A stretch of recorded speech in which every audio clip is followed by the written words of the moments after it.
up YouTubers, it's Chris over at CMF again, and here we've got a KTM EXC200.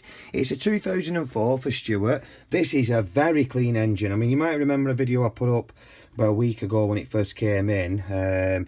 Basically the story behind this one is he really looks after his bikes. I mean, all we've done is give it a quick clean up. It actually came in very clean. He's had somebody do a rebuild on this, and basically he's paid them for a top end rebuild.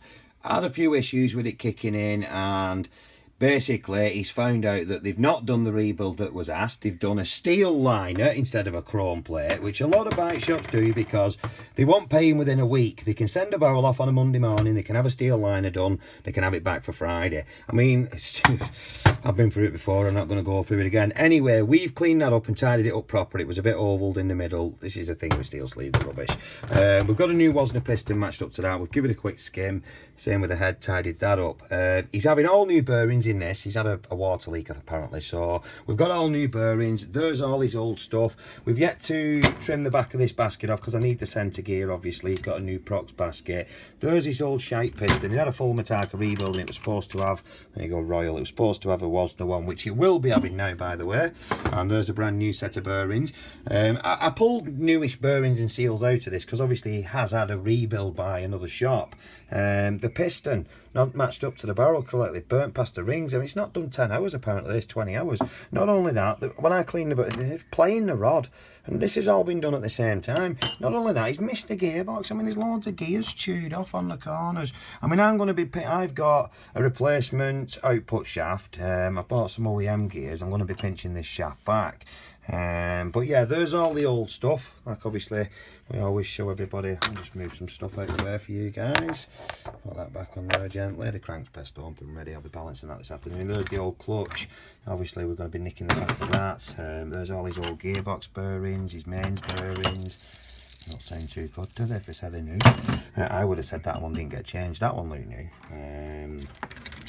So yeah, the old clutch, the old gudgeon pin, the old little end bearing, all old gaskets and seals basically going back. There's all the old stuff all stripped out now. As we can see, it's had a bit of a crank issue in the past, this one obviously. So yeah, there we have it. I think the gaskets and seals will be going back in, but that is an EXC200 KTM 2004, very clean motor. I don't know what the bike looks like, but if it's anything like the engine, Jesus Christ, I've seen worse 2015s coming. So yeah, if you're into this sort of stuff, hit that subscribe button, like and share these videos around. It really helps the channel out. I'll have a look over this little bearing here. Like I said, this rebuild was all sort of done at the same time. Now I know that looks a bit melted, but that's just the way I remove them. I heat the casing up, I pull a bearing out, and like I say, I knock them in. But you look at that side, it's brand new. I don't think that one was replaced, listening to it. Like I said, he wants all new gearbox bearings. There's all his old seals, which actually, I know it's been done. They're probably Mataka, to be fair. So it's probably had a full Mataka rebuild. But like I said, there was a lot of that. That was worn. They don't last too long. I mean, these Wozners can be burnt out pretty quick, as one of our customers learned the other day. He's had an 85 engine rebuild done, and his son basically lives in first, second, and third. And he takes it right to the end of the gear, screaming it in second all the time, and he's melting a rod in a crank within space of 10 hours or something like that. So we've just helped him out and put him a new rod in. Obviously it's not our fault, his son's blown the bike up. But even these Wozners can be fail if you're not riding correctly, shall we say, due to rider error. A lot of people don't understand what that is, but also obviously bad maintenance, wrong oil, getting shit in, sanding, not cleaning your air filters and keeping on top of your carburetors and your fuel mix. So, but no, when they're looked after and you ride correctly and use the correct oils, I've done engines that are still running for 2 years, going on 3 years even, that have got Wozner rods in. So there we go.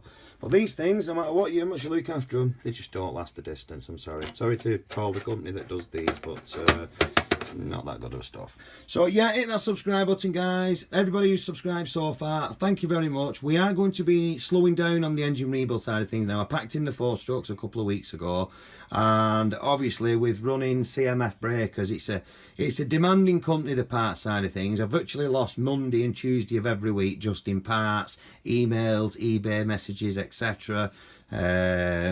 So I just haven't got the time. I love building the engines. It's always been a bit of a hobby. I've not looked at this as a business since we got ram raided in 2015. I mean, we was working as a business back then, taking engines on, but since I got out of all the unit business and went back home, I've been kind of doing this as a hobby, and I've enjoyed doing everybody's engines. I hope everybody has appreciated what I've done for them.